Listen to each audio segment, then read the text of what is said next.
मैं मां हूं, धरती मां। श्री विष्णु ने पहले देवराज इंद्र और फिर देवर्षि नारद को यह संकेत देकर कि विरोधियों को कैसे तर्कहीन किया जा सकता है और उन्हें किस प्रकार वो कार्य करने पर भी तैयार किया जा सकता है जो वो करना ना चाहते हों, वास्तव में कूटनीति की परिभाषा बता दी।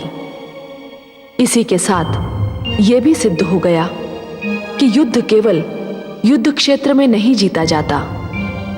विवेक और नीति से कार्य लिया जाए तो युद्ध बातचीत द्वारा भी जीता जा सकता है।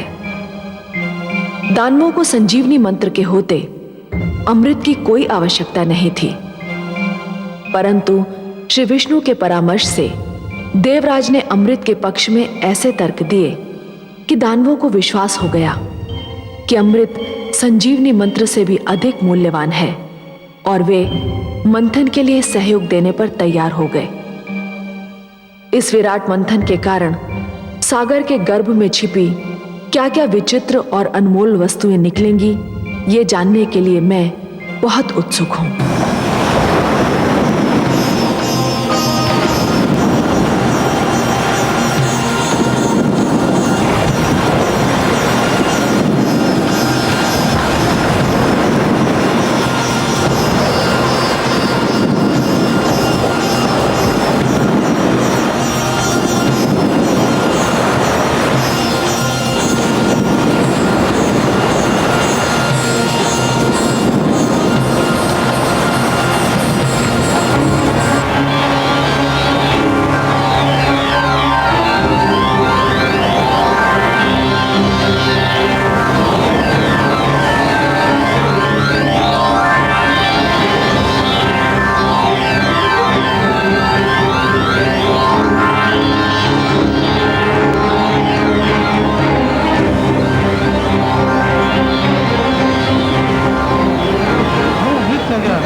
गुरुदेव, सागर मंथन से अमृत के स्थान पर विष निकल आया है। चारों ओर त्राई त्राई मची हुई है।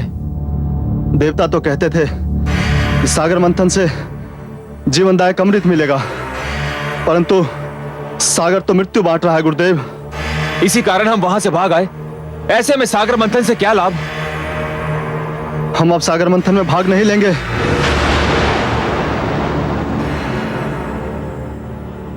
मूर्खता मत दिखाओ। तुमने ये कैसे मान लिया कि सागर मंथन से केवल अमृत निकलेगा, और वो भी सबसे पहले? मूर्खों, इस मंथन से अनेक ऐसे पदार्थ, अनेक ऐसे रत्न निकलेंगे जिसकी किसी ने कल्पना भी ना की हो। परंतु गुरुदेव, अभी तो सागर तट पर जाना मृत्यु को निमंत्रण देना होगा। वहां चारों ओर विषैली वायु के बादल फैले हुए हैं और फैलते ही जा रहे हैं। वहां तो खड़े रहना भी असंभव है। ना जाने ये कैसा विष है। इस विष का नाम है कालकूट, और ये हलाहल है। परंतु तुम क्यों चिंता करते हो? मेरे पास भी संजीवनी मंत्र है और मैं तुम्हें मरने नहीं दूंगा। तुम सब मेरे आश्रम में ही ठहरो और इस विपत्ति के टलने की प्रतीक्षा करो। तुमसे अधिक तो देवता चिंतित होंगे, क्योंकि देवताओं के लिए मंथन और अमृत तुम्हारी तुलना में अधिक महत्व रखता है। अब देखना है कि वो इस विपदा को टालने के लिए क्या उपाय करते हैं। जो आज्ञा गुरुदेव। रक्षा कीजिए, रक्षा कीजिए।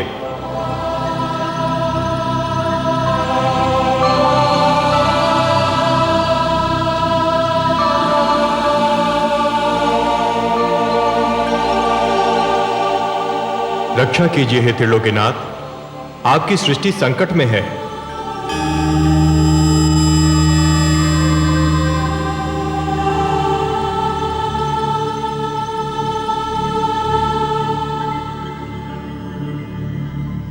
हे विश्वेश्वर, सागर मंथन से जीवनदायक अमृत के स्थान पर प्राणघातक विष निकला है।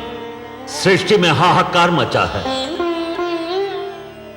हे आदि प्रजापति, हे देवगण, जीवन को अमर बनाने के लिए मृत्यु से हर पग पर टकराना तो अवश्य पड़ता है। इसी संघर्ष में तो जीवन का सौंदर्य निहित है। जब शिशु माता के गर्भ में होता है तो उसे हर क्षण मृत्यु से संघर्ष करना पड़ता है। शिशु के जन्म से पूर्व माता भी जीवन और मृत्यु के इसी संघर्ष का अनुभव करती है। परंतु जैसे ही शिशु का जन्म होता है, समस्त सृष्टि मुस्कुराती है।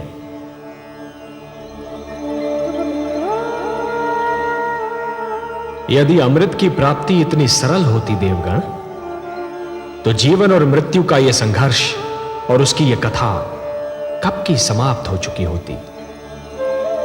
परंतु हे जगदीश्वर, समुद्र में यह विष आया कहां से? यह तो आदि प्रजापति श्री ब्रह्मा की संतान मानव का चमत्कार है। वो जिस वस्तु को भी अपने लिए उपयोगी नहीं समझता, उसे समुद्र की गहराइयों में फेंक देता है। वो ये नहीं सोचता कि जो वस्तु उसके लिए हानिकारक है, वो समुद्र के प्राणियों के लिए भी हानिकारक होगी। मैंने तो जल मनुष्य की आवश्यकताओं की पूर्ति के लिए बनाया था। सत्य कहा आपने हे ब्रह्मा। जल का तो अर्थ ही है जीवन, परंतु मनुष्य ने उसे व्यर्थ और हानिकारक वस्तुओं का भंडार बना दिया है। उसी प्रदूषण ने बढ़ते बढ़ते विष का रूप धारण कर लिया है। उसे एक न एक दिन समुद्र के गर्भ से बाहर तो आना ही था। हे लक्ष्मी नारायण, क्या यह नहीं हो सकता कि यह विष जहां से आया है, इसे उसी समुद्र में वापस फेंक दिया जाए? नहीं देवराज, नहीं। यह समस्या का समाधान नहीं है। यह तो समस्या से भागने का एक असफल प्रयत्न है। यदि इस विष को पुनः समुद्र के गर्भ में फेंक दिया गया, तो वह दृष्टि से ओझल अवश्य हो जाएगा, पर उसके अस्तित्व का अंत नहीं होगा। वो कल फिर समुद्र के गर्भ से बाहर निकलेगा, किसी और पीढ़ी के लिए संकट बनेगा। देवराज, संकट का समाधान अगली पीढ़ी के लिए छोड़ देना स्वार्थ है, कुनीति है। हे सर्वेश्वर, सागर मंथन आपके आदेश के कारण आरंभ हुआ था। अमृत की प्राप्ति हमारे लिए नितांत आवश्यक है, परंतु इस विष के कारण मंथन स्थगित हो चुका है। आपका आदेश अधूरा रह गया है। हम मंथन करके आपके आदेश का पालन करना चाहते हैं, परंतु यह विष बाधा बन गया है। देवगण, ये बहुत जटिल समस्या है और इसका समाधान केवल भोलेनाथ कर सकते हैं। मैं देख रहा हूं कि इस संकट का निवारण केवल उन्हीं के पास है। चलिए, मैं भी आप सबके साथ उनकी सेवा में चलता हूं।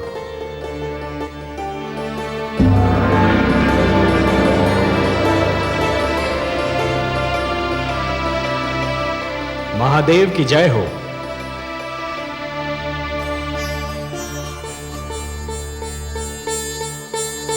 मेरे अहोभाग्य, आज कैलाश धन्य हो गया। आज कैलाश को त्रिमूर्ति के ही नहीं, समस्त देवताओं के भी दर्शन हो रहे हैं। मैं आप सबको प्रणाम करता हूं। कैलाश पर आप सबका स्वागत करता हूं। हे देवाधिदेव, हे महादेव, सृष्टि पर संकट की छाया गहरा रही है। संकट? हाँ भोलेनाथ, संहार करता तो आप हैं, परंतु आज आपकी इच्छा के बिना मानव जीवन पर संहार का प्रारंभ हो गया है।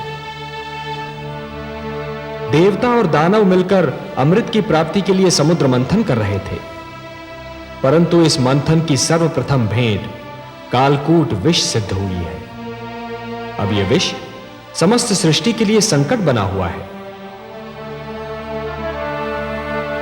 समस्या यह है कि इस विष के प्रभाव से यदि दानवों की मृत्यु हुई तो दैत्य गुरु शुक्राचार्य आपके दिए हुए संजीवनी मंत्र की शक्ति से उन्हें पुनर्जीवित कर लेंगे।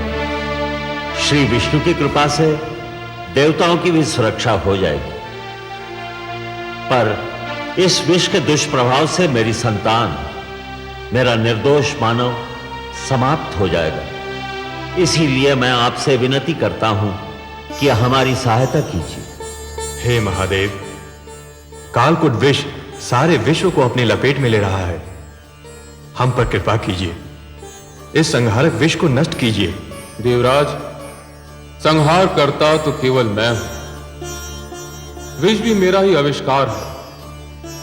विष मेरे लिए संहार करने का शस्त्र है और किसी भी विष को नष्ट नहीं किया जा सकता।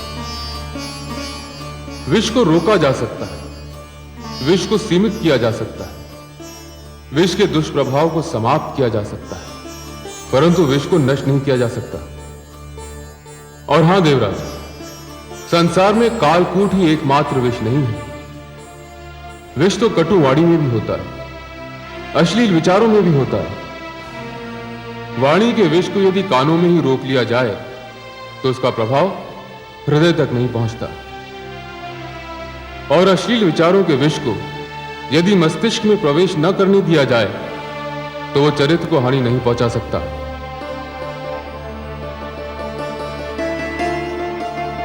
जहां अमृत होता है वहां विष का होना तो स्वाभाविक है, परंतु आप धन्य हैं भोलेनाथ, आप धन्य हैं। कालकूट विष का प्रभाव तो आपके सुंदर तर्क ने ही कम कर दिया। अब शेष समस्या का समाधान भी आप ही निकालेंगे। आपने सत्य कहा कि विष को नष्ट तो नहीं किया जा सकता, परंतु उसे रोका अवश्य जा सकता है, और यह कार्य केवल आप ही कर सकते हैं देवाधिदेव। हे त्रिलोकेश्वर, आप सब चलकर मेरे पास आए हैं। यहां आकर आपने मुझ पर कृपा की। आपके आदेश का पालन करके मुझे हर्ष होगा। मुझे कालकूट को कहीं रोकना होगा, उसकी सीमा का निर्धारण करना होगा। जगत के कल्याण के लिए यह कार्य मैं अवश्य करूंगा। आप चिंता न करें, मैं आपके साथ सागर तट पर चलता हूं।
हे महेश, हे महादेव,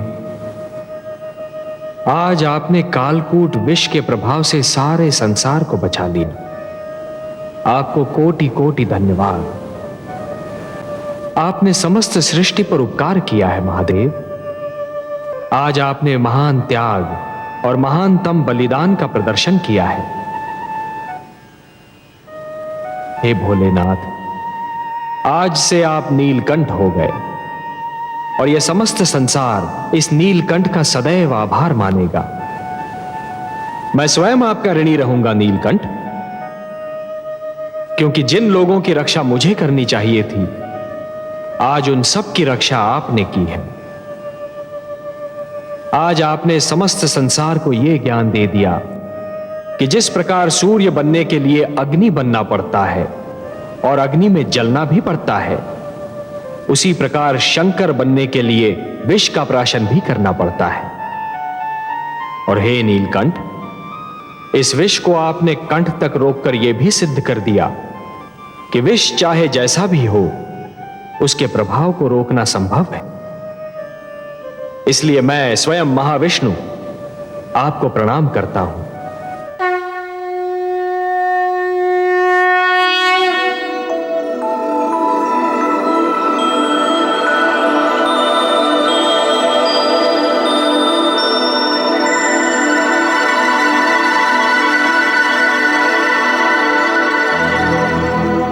सबकी रक्षा के लिए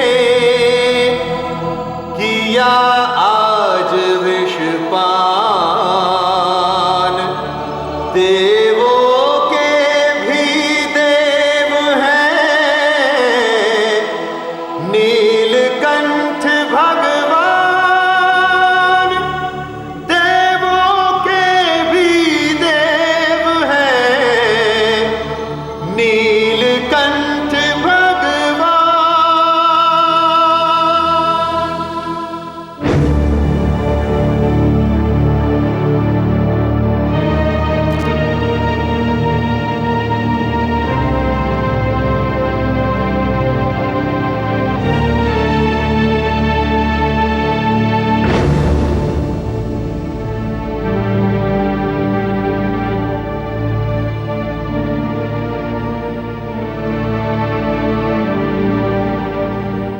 अभिवादन है दैत्य गुरु शुक्राचार्य।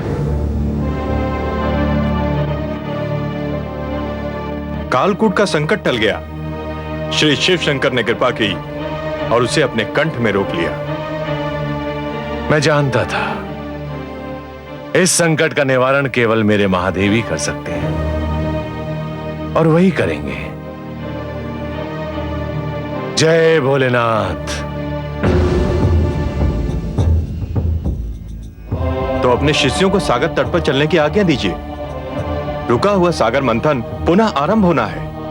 अवश्य देवराज, अवश्य। आप चलिए, मेरे शिष्य थोड़े समय में आपसे आ मिलेंगे। तो सागर तट पर पुनः भेंट होगी।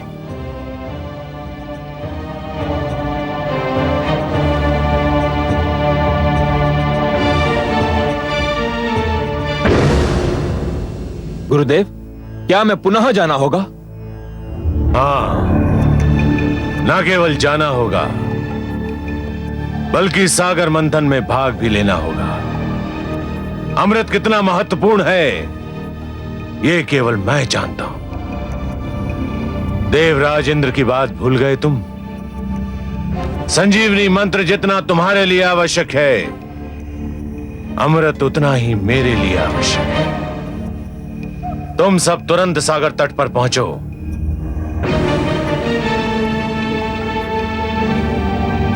स्वर भानु, तुम मेरे शिष्यों के साथ जाओ और मेरे आदेश को ध्यान में रखकर उनकी हर क्रिया पर दृष्टि रखो। जो आज्ञा गुरुदेव।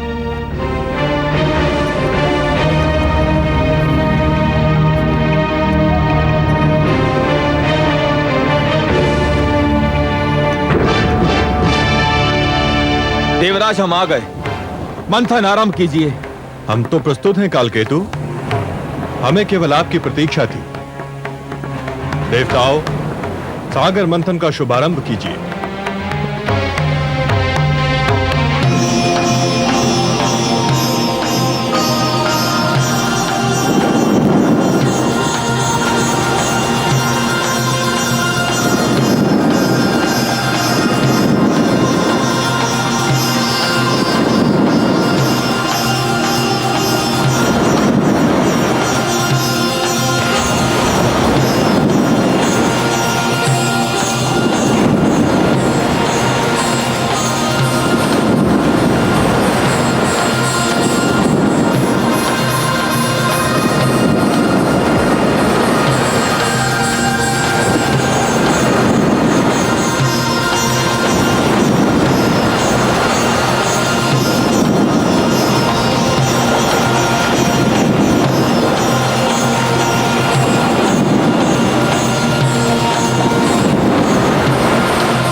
अरे ये तो एक नारी है।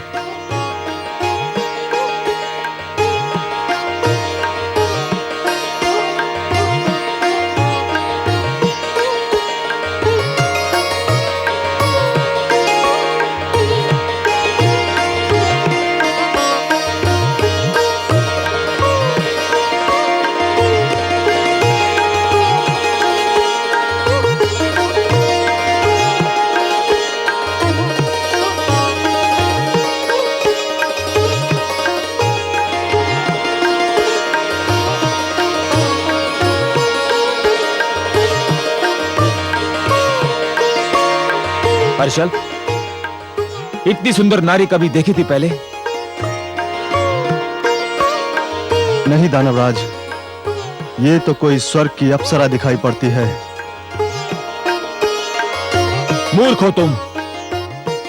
स्वर्ग की अप्सराएं तो इसके पांव की धूल के समान होंगी। तनिक इसका रूप तो देखो। मुख है कि पूनम की रात्रि का चंद्रमा, आंखें हैं या मद की कटोरी, कपोल है कि लाल कमल के पुष्प, अधरों की लालिमा उषा को लजा रही है, कंधों पर काले केशों की घटा लहरा रही है, मुस्कुराती है तो हृदय पर बिजली गिराती है, चलती है तो पुष्पों से भरी डाली लचक जाती है। हर्षल, इसने तो मेरा मन विचलित कर दिया है। तो फिर आप घोषणा कर दीजिए महाराज कि इस सुंदरी पर केवल आपका ही अधिकार होगा। इस सुंदर नारी पर हमारा अधिकार है देवराज। कदापि नहीं। क्यों? निर्णय तो यही हुआ था, मंथन से जो भी वस्तु निकलेगी वो देवता और दानवों में आदि आदि बांट दी जाएगी। हाँ, यही निर्णय हुआ था, किंतु यह वस्तु नहीं है, प्राणी है, नारी है, स्त्री है। इसका विभाजन नहीं किया जा सकता। मैं कब कहता हूं कि इसका विभाजन किया जाए? मैं स्वयं इसे इसी रूप में प्राप्त करना चाहता हूं जिस रूप में दिखाई दे रही है। निर्णय बहुत सरल है देवराज, यह सुंदरी हमें दे दो। इसके उपरांत मंथन से जो भी निकलेगा वो तुम देवतागण ले लेना। दानवराज बिल्कुल ठीक कह रहे हैं। ये केवल नारी और सुंदरी नहीं है, देवी है। और देवी केवल देवताओं की संगति में रह सकती है, दानवों की संगति में नहीं। तुम हट कर रहे हो देवराज। यह हट का नहीं, सिद्धांत का प्रश्न है। यह देवी तुम्हें नहीं दी जा सकती। तो फिर हम समझौते के अंत की घोषणा करते हैं देवराज। हम समझौता समाप्त नहीं करना चाहते, परंतु यदि यही एक मार्ग रह गया है तो हमें स्वीकार है। समझौते के अंत का दूसरा अर्थ समझते हो देवराज? समझौते का अंत युद्ध का आरंभ होता है। अब हमारी भेंट युद्ध क्षेत्र में होगी। आपकी इच्छा दानवराज, तुम हमें युद्ध के लिए तैयार पाओगे।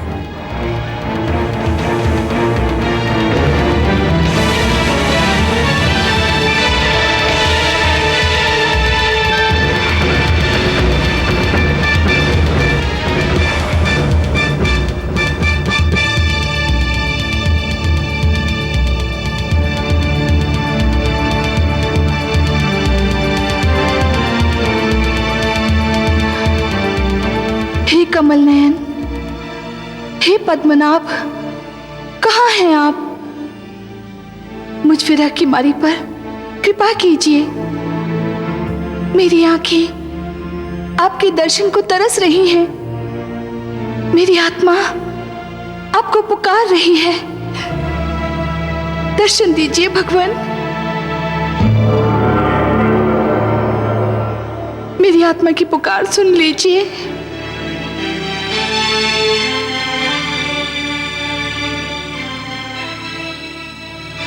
महादेवी, कमल नयन, आपने हमें पुकारा, हम आ गए आपके पास। कमल नयन, आपने मुझे अपनी भुजाओं में ग्रहण करते समय कहा था कि इस बार हमारा मिलन बहुत ही मधुर होगा। हाँ देवी। परंतु धरती पर मुझे आपसे दूर करने की चेष्टा की जा रही है। देवता और दानव मुझे आपसे छीनने के लिए तत्पर हैं, एक दूसरे से युद्ध करने के लिए तैयार हैं।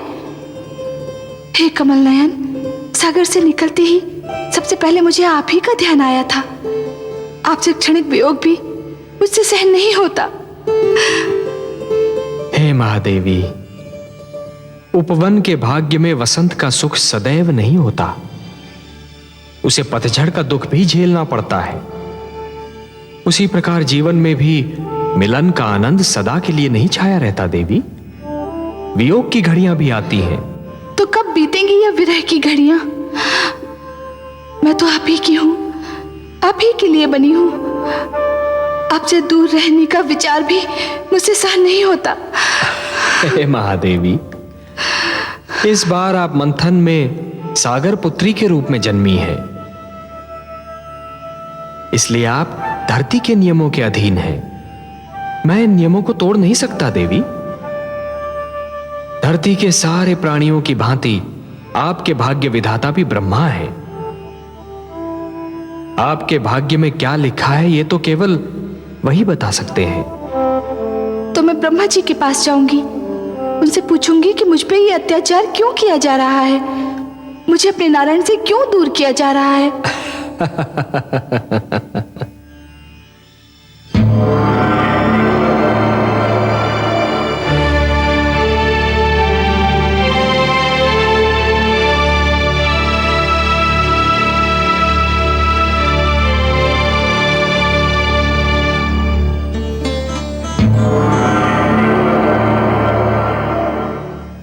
हे ब्रह्मा, हे आदि प्रजापति, हे विधाता, मेरा जीवन कांटों की शैया बन गया है। विरह की अग्नि मेरे तन मन को फूंक रही है। हे विधाता, आप तो जानते ही हैं, मेरा मन नारायण के चरण कमल में वास करता है। उनकी भुजा ही मेरा घर है। उनके सुंदर मुख को निहारना मेरी पूजा है। उनसे दूर बीता एक पल मेरे लिए युग के समान है। फिर मुझे उनसे दूर क्यों किया जा रहा है? सागर तट पर मेरे लिए युद्ध की घोषणा कर दी गई है। आपके लिए युद्ध की घोषणा? हाँ विधाता, मेरे लिए युद्ध घोषित किया गया है। देवता और दानव मेरे लिए झगड़ रहे हैं। देवता चाहते हैं कि मैं उनकी संगति में रहूं और दानवों की इच्छा है मैं उनकी संपत्ति बन जाऊं। हे विधाता, आपने मेरे भाग्य में क्या लिख दिया जो ये अत्याचार मुझ पर हो रहा है?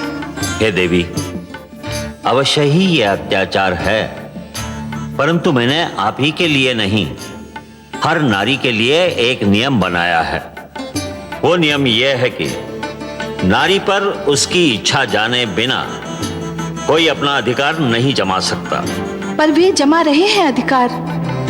वे भ्रम में हैं, वे मेरे नियम को तोड़ रहे हैं। मैं ऐसा नहीं होने दूंगा।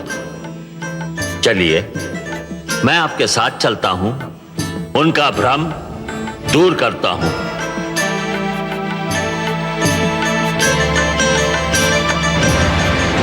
देवताओं, ध्यान रहे कि समझौता तोड़ने की स्थिति तुमने बनाई थी, हमने नहीं। हम तो अब भी कहते हैं सागर मंथन से जन्मी सुंदरी हमें दे दो, हमारा समझौता बना रहेगा। यह संभव नहीं कालकेतु, हम तुम्हारी ये मांग नहीं मान सकते। इसके लिए यदि युद्ध होता है तो हमें कोई चिंता नहीं। चलो वीरो, आक्रमण करो। ठहरो।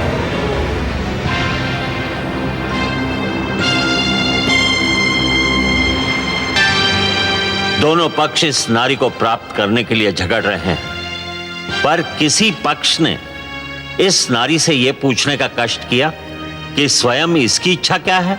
यह नारी की इच्छा का प्रश्न नहीं है ब्रह्मदेव, यह समझौते के सिद्धांत के आदर का प्रश्न है। नहीं, यह हर स्त्री के अधिकारों का प्रश्न है। अपने लिए किसी को स्वीकार या अस्वीकार करने का निर्णय केवल नारी कर सकती है। स्त्री कोई वस्तु नहीं जिसे बांट लिया जाए। समुद्र मंथन से निकली ये नारी मेरी सहोदरा है, मेरी बहन है। ये सागर पुत्री किसे स्वीकार करेगी, इसका अधिकार मैं इसी को देता हूं। आज मैं एक नई प्रथा के शुभारंभ की घोषणा करता हूं। यह स्वयंवर की प्रथा होगी। स्वयंवर? हाँ, स्वयंवर, जो हर नारी का अधिकार होगा। अपनी इच्छा से अपनी पसंद का वर चुनने का अधिकार। इस सागर पुत्री के हाथों में एक पुष्पमाला होगी। यह पुष्पमाला इसके मन की इच्छा की प्रतीक होगी। फिर यह सागर पुत्री जिसके गले में यह माला डाल देगी, समझा जाएगा उसी को इसने अपना वर चुन लिया। मैं समस्त देवता और दानव समाज को इस सागर पुत्री के स्वयंवर समारोह में भाग लेने का निमंत्रण देता हूं।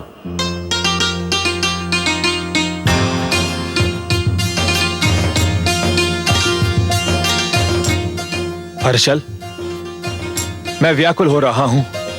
क्यों दानवराज? न जाने ये चंद्रमुखी, ये मृगनयनी किसे चुनेगी? आपको ही चुनेगी दानवराज। ये तुम कैसे कह सकते हो हर्षल? है तो नारी ही दानवराज, और नारी केवल उसी को चुनती है जिसके पास शक्ति होती है। भुजाओं की शक्ति या धन की शक्ति, और ये दोनों ही शक्तियां आपके पास हैं। दानवराज, आपने देवताओं को परास्त किया है। नारी विजय का हाथ छोड़कर पराजय का हाथ कदापि नहीं थामती। आप विश्वास रखिए दानवराज, ये सुंदरी केवल आपको ही चुनेगी।